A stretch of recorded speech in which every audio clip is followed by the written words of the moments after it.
So let's talk about the volume of a tetrahedron. Volume of a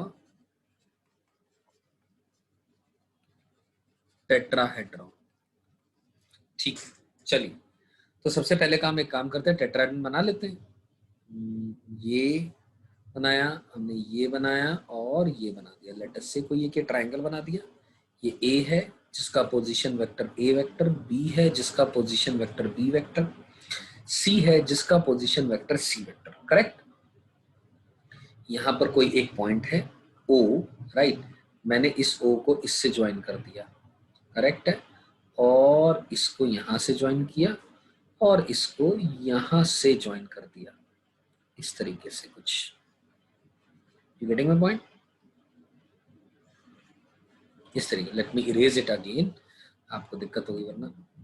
wait a minute friends, मैं इसको इस तरीके से join कर दे रहा हूं, ठीक है। तो ओ ए बी सी एक टेट्राहेड्रन है और ऑब्वियसली ये ओरिजिन है। दिस इज जीरो वेक्टर, ठीक है ना। टेट्राहेड्रन समझते हैं ना, एक ट्रायंगल ले लिया नीचे और ऊपर, कोई भी हवा में ट्रायंगल के ऊपर एक पॉइंट ले लिया और उस पॉइंट को नीचे तीनों वर्टिसेस से आपने ज्वाइन कर दिया, तो वो बन जाएगा टेट्राहेड्रॉन, ठीक है। तो we are interested in volume of the tetrahedron. अब वॉल्यूम ऑफ द टेट्राहेड्रन हम सब लोग जानते हैं इतना, या नहीं जानते तो जानना चाहिए कि वॉल्यूम ऑफ द टेट्राहेड्रन होता है 1/3 times of base area times of height. 1/3 of the base area into height होता है। बेस एरिया की मैं बात करूंगा, बेस क्या है हमारा? बेस एरिया, बेस एरिया कुछ नहीं है, नीचे क्या है? ट्राइंगल है। ट्राइंगल जिसके की position vector A vector B vector C vector है। बेसिकली मैं क्या लिखूंगा? Half of modulus of A B vector cross of let us say B C vector, ये लिख सकता हूं मैं, है ना।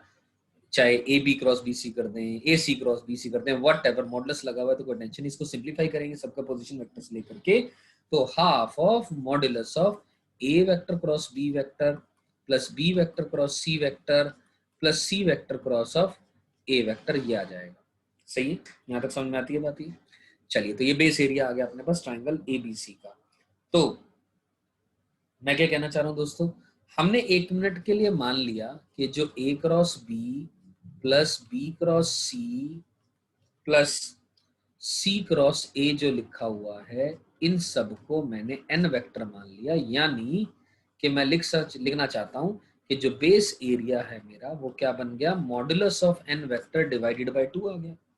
यानी, और अगर मैं हाइट की बात करूं, अब बेस एरिया तो आ चुका है, एन वेक्टर की बात क्यों कर रहा हूं मैं? ये एन वेक्टर इसको माना मैंने, है ना। एन वेक्टर क्या? नॉर्मल वेक्टर, आप ऐसे भी समझ लें।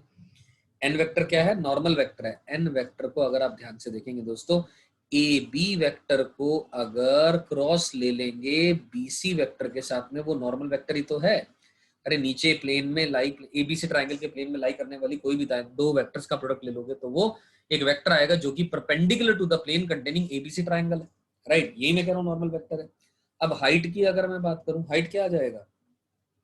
हाइट को मैं लिख सकता हूं दोस्तों projection of A vector on an vector. सोच के देखो दोस्तों, लेट अस से यहां से ये नॉर्मल वेक्टर है, यहां पर कहीं ना कहीं इस ओ ए का इस नॉर्मल के ऊपर प्रोजेक्शन लूंगा तो वही तो हाइट आएगी, राइट। और इसको मैं क्या बोल सकता हूं? A vector dot N vector divided by modulus of N vector. Projection of A vector on B vector is A vector का बी वेक्टर के ऊपर A dot B divided by क्या होता है? ये तो पता ही है ना अपने को। ऐसे कुछ कि मान लो ये बी वेक्टर है और ये ए वेक्टर है और ये थीटा है, प्रोजेक्शन बी वेक्टर का निकालना है तो मॉड बी cos थीटा, यानी A dot B divided by क्या आ जाएगा? मॉडुलस ऑफ ए वेक्टर आ जाएगा। You getting my point? वही बात मैंने यहां कर दी। तो ए डॉट एन, अब ए वेक्टर का डॉट जैसे ही एन के साथ लेंगे डिवाइडेड बाय मॉड ए करेंगे, तो ए का इसके साथ में डॉट लूंगा तो वो 0 हो जाएगा, इसके साथ डॉट लूंगा तो एसटीपी एबीसी बन जाएगा, इसके साथ डॉट लूंगा तो ये 0 हो जाएगा, क्योंकि तीन में से कोई दो वेक्टर अगर सेम हो जाएंगे तो वैल्यू 0 हो जाएगी। ये तो पता ही है अपने को, ए डॉट एन। तो एज अ रिजल्ट दोस्तों यहां से वैल्यू क्या आ जाएगी?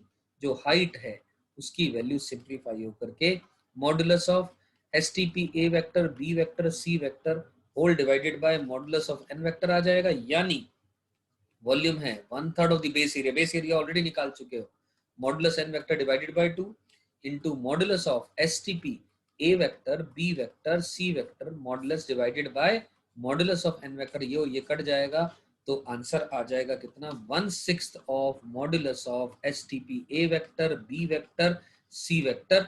This is the volume of a tetrahedron. I am sure आप सबको मेरी बात ये समझ में आ गई होगी, करेक्ट। और अगर दोस्तों मैं यहाँ पर ये बोलूं आप लोगों से कि भैया यहाँ तो O पॉइंट का पोजीशन वेक्टर 0 था, अगर ऐसा ना हो A का पोजीशन वेक्टर A वेक्टर हो, B का पोजीशन वेक्टर B वेक्टर हो, C का C वेक्टर हो, D का D वेक्टर हो, तो वॉल्यूम जो है 1/6 of modulus of STP AB vector AC vector और AD वेक्टर आएगी। मेरी बात समझ आ रही है? ये वॉल्यूम आएगी किसकी, इसकी, यानी 1/6 of modulus of STP of B vector minus A vector, C vector minus A vector और D वेक्टर माइनस का A वेक्टर। ये आ गया अपने पास आंसर व्हेन, जब एक पोजीशन वेक्टर किसी एक का भी 0 ना हो, सभी के अलग अलग हो, तो सबके केस में भी मैंने आपको ये बात बता दी। आई एम श्योर आप सबको समझ में आ गया होगा वॉल्यूम ऑफ अ टेट्राहेड्रॉन का मतलब क्या होता है।